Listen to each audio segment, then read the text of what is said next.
Sarah Khan is the Director of Programs at the Asian Pacific Institute on Gender-Based Violence. As the Director of Programs, she oversees the coordination and administration of all aspects of government, public, and privately funded API-GBV programs. Sarah's direct service experience has deeply informed how she understands and addresses challenges faced by the community she serves. After 9/11, she intentionally chose to work at the intersection of race and gender violence and justice to concretely reduce the vulnerability of immigrants, refugees, and other marginalized groups. She has a long-standing passion for grassroots activism, domestic violence advocacy, and community engagement and education and empowerment, with close to 20 years of working in the field. She has expertise in program design, development, and management, with a focus on changes to people, organizations, and systems across areas. Her passion is fueled by breaking silos and encouraging herself and others to address intersectionality in their work by addressing root causes of gender-based violence. Originally from Kashmir and settled in the San Francisco Bay Area with her family, Sarah is fluently multilingual in various South Asian languages. She has a BA in History Honors and MA in Political Science and an MPhil in International Relations from New Delhi, India. Sarah envisions a world free of gender-based violence for communities with equal opportunities for all to thrive. She strongly feels it's everyone's duty to disrupt gender-based violence, which causes physical, sexual, emotional, spiritual, and economic harm. For someone who's sitting, for example, in their marriage and they're not sure because they come from a culture where, whatever we categorize as psychological abuse is part embedded in the culture, right? We always go back to that. And things, every time that happens, verbal abuse, for example, or whatever, and she would think, I need to be more patient. I need to be, a woman would not think this is an abuse unless she is, of course, educated. Of course, she will feel something about it. So what are the signs that she should say, oh, maybe I should talk to my husband about it. This is not okay. Or I should not take this as a cultural, or does that make sense? I know it's very complicated. No, it's question, not. Yes, it's complicated, but no, it's not. I feel like education really has nothing to do with this piece. I know we are all conditioned, but I also feel as a woman, we know when something is not right.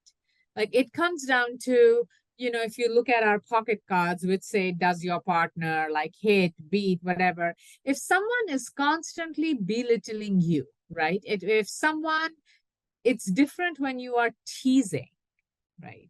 And I'll say something like, I'll tease you, for example, and I'll say, oh, what was this? Oh, she's such a bad cook.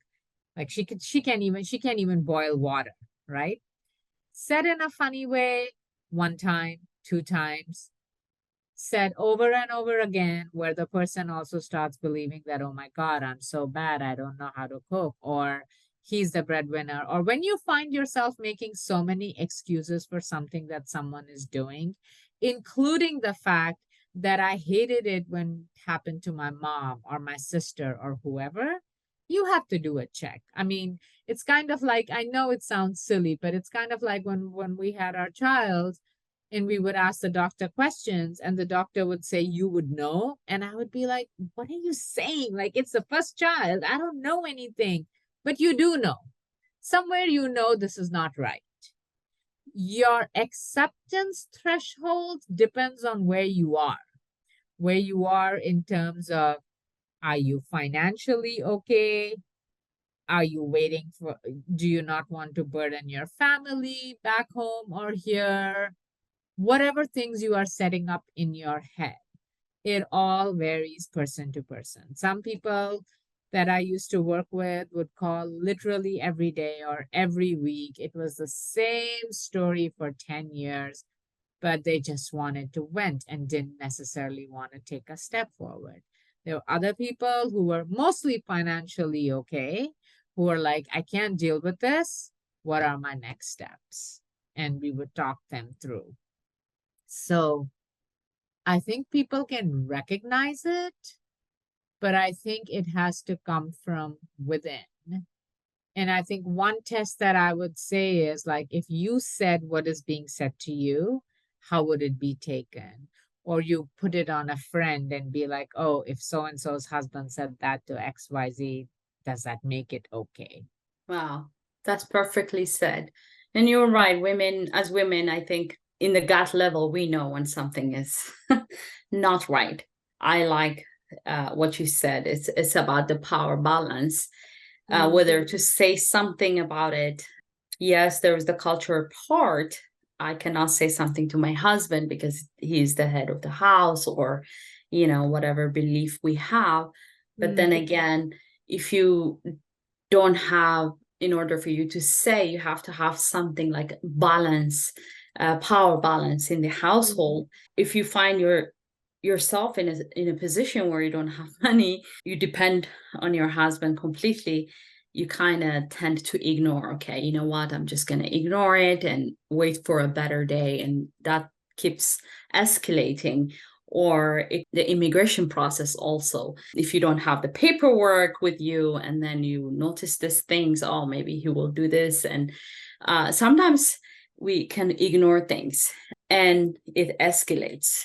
But also some people I have seen where they wake up one day and they say, I never noticed, and I think it's been going on for a long time.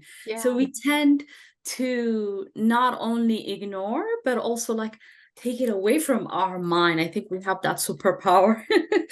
Yeah, that is one way of coping, right? I feel like a big piece about our cultures is that it is so hard from the time you are born to have any sort of this whole American, I'll say American, but could also be like a Western concept of consent and boundaries, right? Growing up, there's no opportunity to practice boundaries. What does boundaries mean? Like, Right. I mean, we see memes and jokes all over about, like, if there's a white parent and they're like, they knock on your door before coming in. What door? Like, we didn't necessarily have a room. I shared a room with my sister and we would never ask to close the door, right? And then the collective culture, you have I'm not saying it's a bad thing to, like, be very respectful to your elders, but you also don't have to blindly follow them. And then here we teach our children, like, my body, like, if you don't want to hug somebody, you don't need to. But my culture, my religion, it's like, wish somebody, go hug them. So you're giving such different ideas to the conflicting information, where so people don't even know.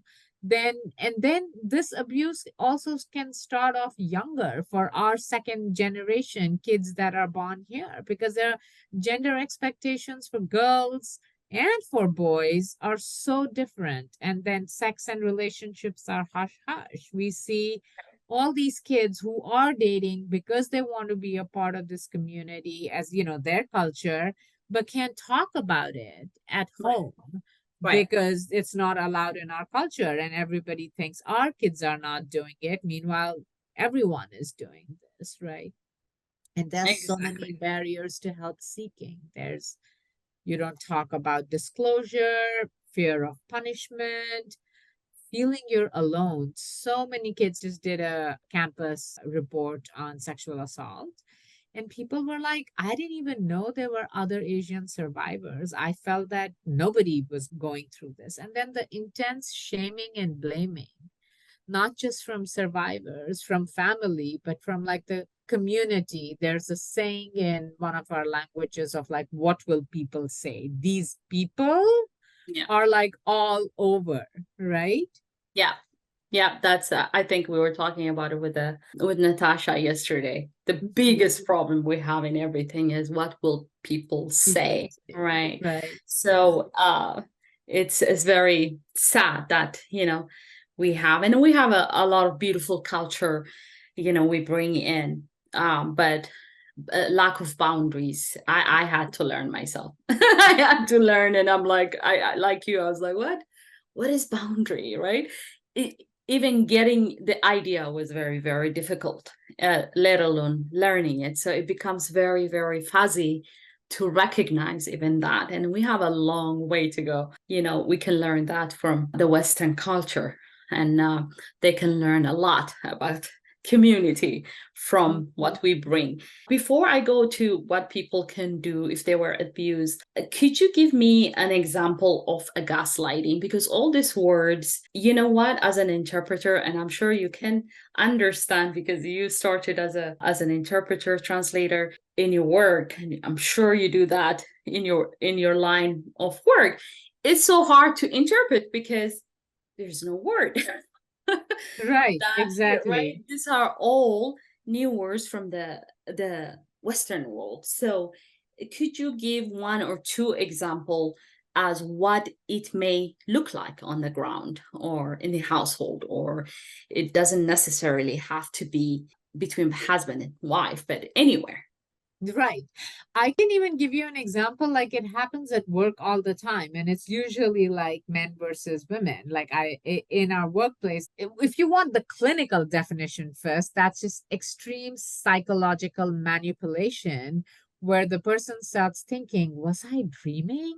Did that really happen? So one example would be to people moving things away so that the person starts thinking, I did this. Like their sense of reality is suspended. That is one example. But another example, let's say at work, I am telling you that, yeah, I did this presentation, domestic violence and sexual assault, and I think it would be such a good idea if we took it to, to the mosques, for example.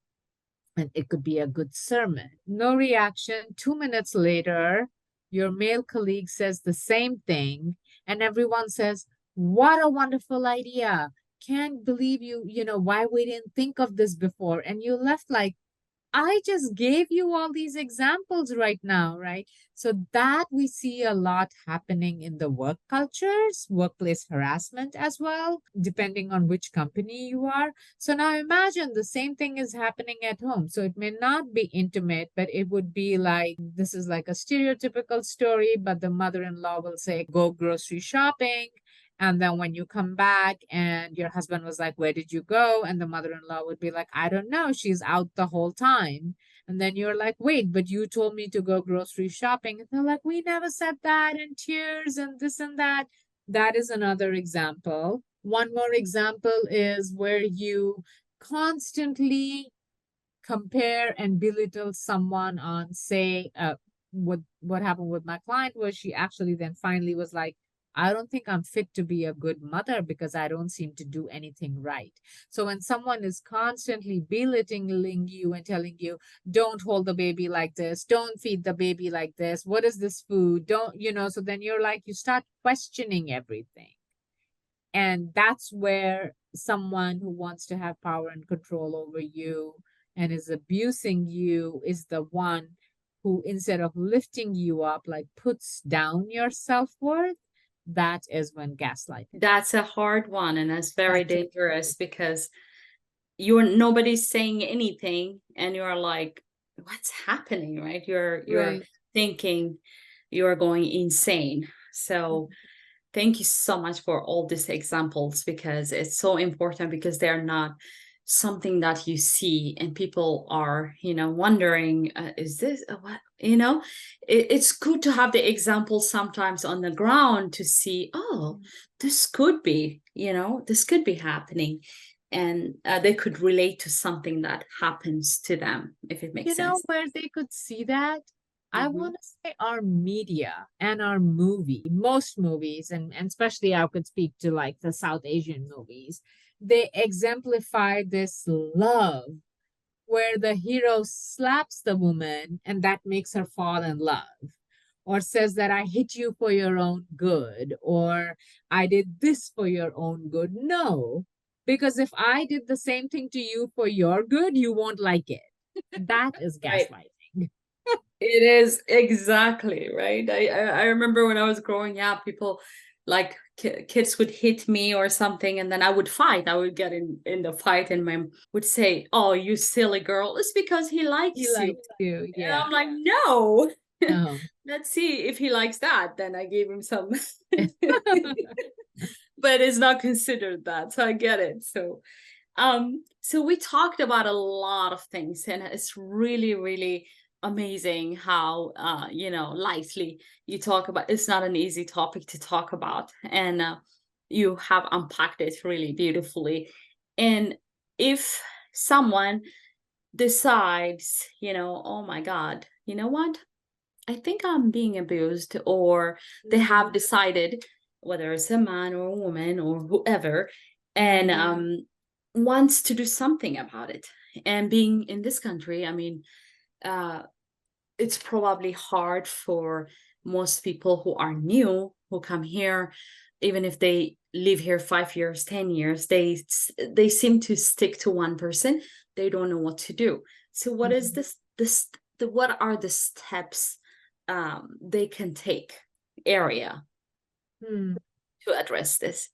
There are like different pieces of like folks talking to you, right? And there are lots of long-term impacts also of how it is in terms of health versus how it affects you in many different ways. But I think that if you're wanting to help somebody, first of all, right? If you want to help somebody, you kind of have to talk about what do survivors need. This is where we're going to come from. Like, so what do survivors need? If someone is realizing that they're in an abusive situation, do they need justice, which is what our criminal justice system is based on, or do they need healing? And I say that from the cultural point of view, because with a lot of reading and a lot of looking here and there, what do we see is mostly survivors. They may not always want the harm doer to go to jail, right? Most people want the abuse to end. And especially if there are people like you and I who have immigrated here, when we are asked, why didn't you leave, or why don't you leave and go to a shelter? The US has shelters. Yes, the US has shelters, but the shelter stay is only this short 30, 60, 90 days. And it's set up for people to go away for a bit for a respite. I'm not saying that the shelters are not important, they are life saving. But in a lot of our communities, like you said, like your people who come, the harm doer that comes is like, it was okay in my culture, I just hit, but, or like in my culture, they would like pressure the woman to say, like, take back the case because you can in your home country, and not understanding that here the case is not in your hand. It's the DA that has filed charges, right? But do survivors really need the harm doer to go to the prison and accountability for the harm doer? Or do they need healing? Do they need that person to deal with their issues? And oftentimes it's learned behavior. That's the only behavior you know. Do they need medical care, economic independence, having a voice, feeling safe in your own body, having normality, some sort of self sufficiency, independence, right? And not everybody wants the violence, like to make their story matter. Everybody just basically wants this violence to end. I gave you all these scenarios to be like, there is no one size fit all for all. Somebody may want to make sure that that person goes to jail. Somebody else may not. So to answer that would be a disservice to speak for everybody. It's some people will fall somewhere in the middle of that spectrum of what is needed. So it will be person to person and family to family. I can certainly tell you, we as friends and community members can do. I feel like all of us really want to know what happened. And I think it's a literal translation of the word. Like in English, it's like, what happened to someone when they are aware, right? But that sounds like you're asking, or maybe you're also victim blaming or guilt shaming, right? Or you're trying to figure out if it's their fault, right? But that's not what everybody means. So I would say, instead of saying, "What did you do?" which, trust me, people hear all the time, you could say something like, "I'm so sorry that happened. They should not have done that," in whichever language you are talking about. How can I help? That is a big question. Instead of saying, "Did you say no? Were you drinking? Are you sure that's what happened? He seems to be such a nice guy. Like, do you think there could be a mistake?" Which is when people are already doubting and thinking, and especially if it's rape or sexual assault, people automatically go into, did I give out signals? That's our conditioning. Was I out too late? Maybe I shouldn't have had a drink. Maybe I shouldn't have been wearing the dress. So just things like that, to just take into consideration, like, what are some resources that we as a community can offer for the survivor if they are realizing that they need to do this by themselves. I would say, you are in the US, you can be talking anywhere worldwide.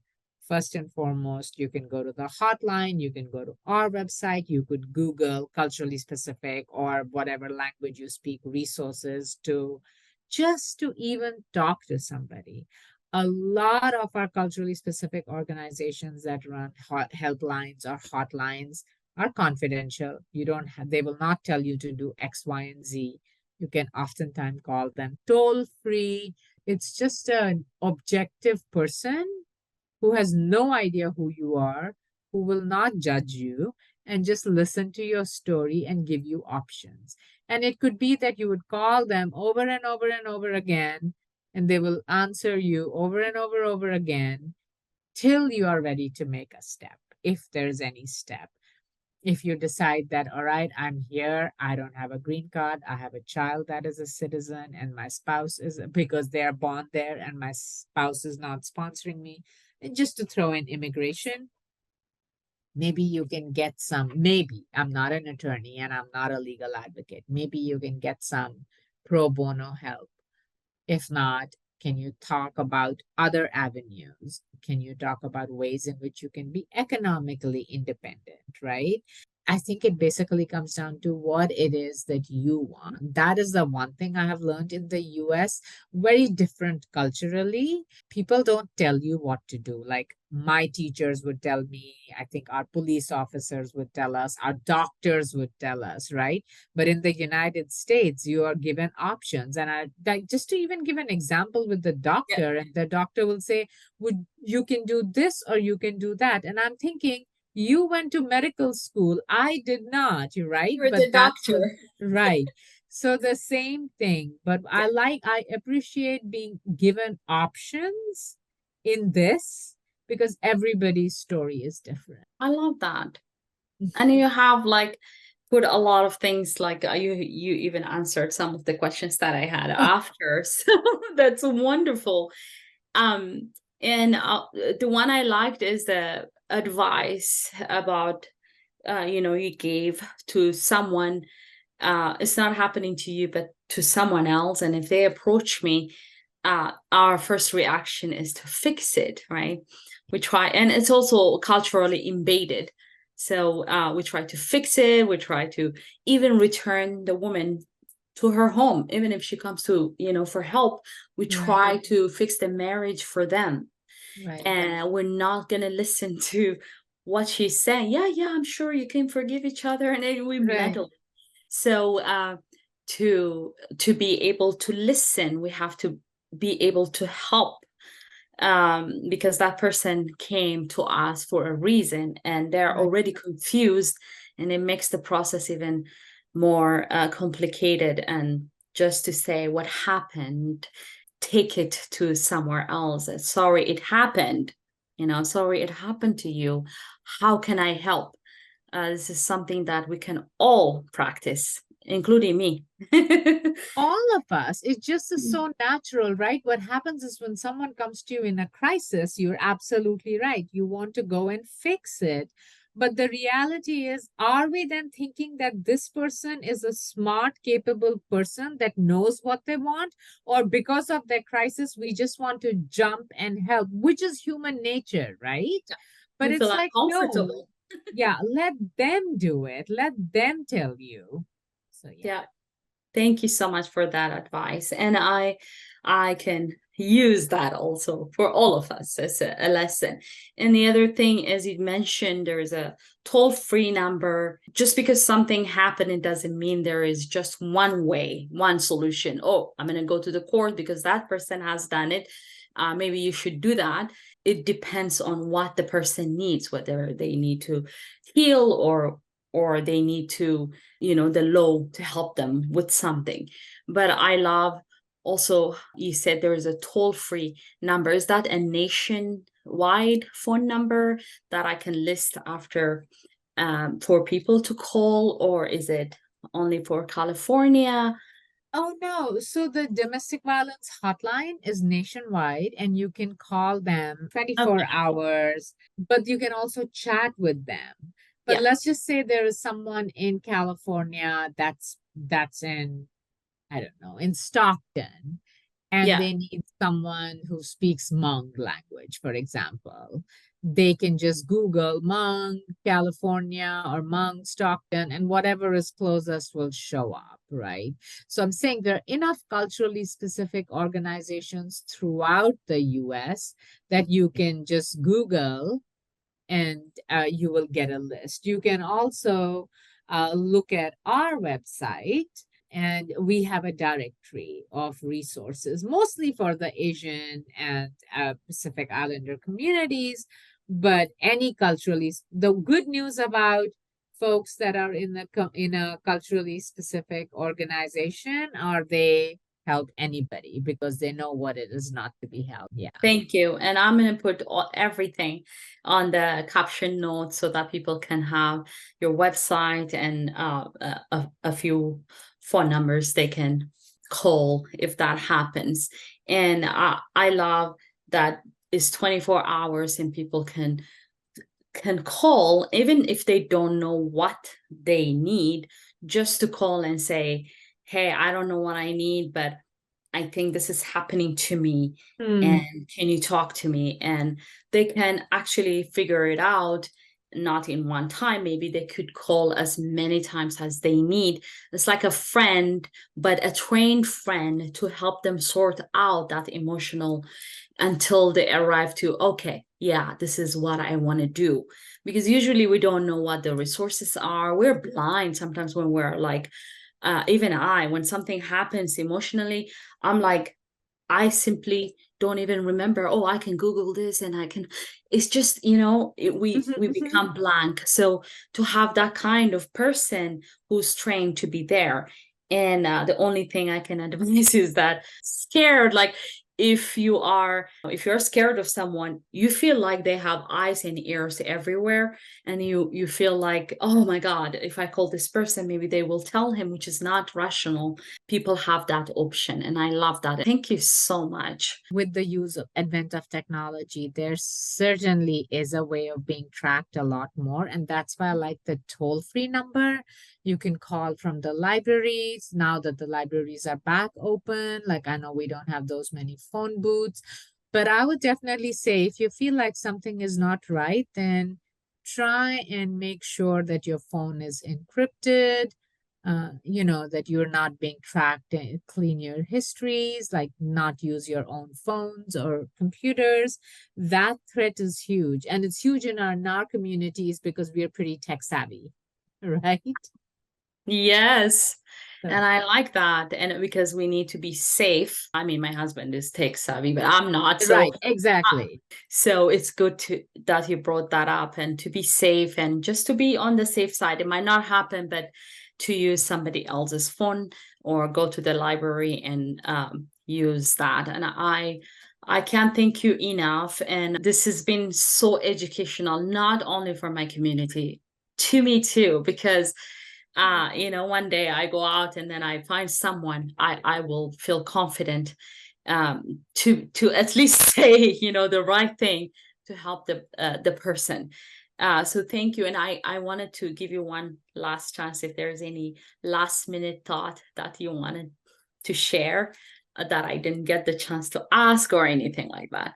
No, I think you asked all the right questions. I want to thank you for even giving this opportunity. I think you're not giving yourself enough credit for all the work that you're doing for the community. So thank you for that. And I Oh, feel thank you like so much. between you, us, so many other organizations, there's no reason for anyone to feel alone.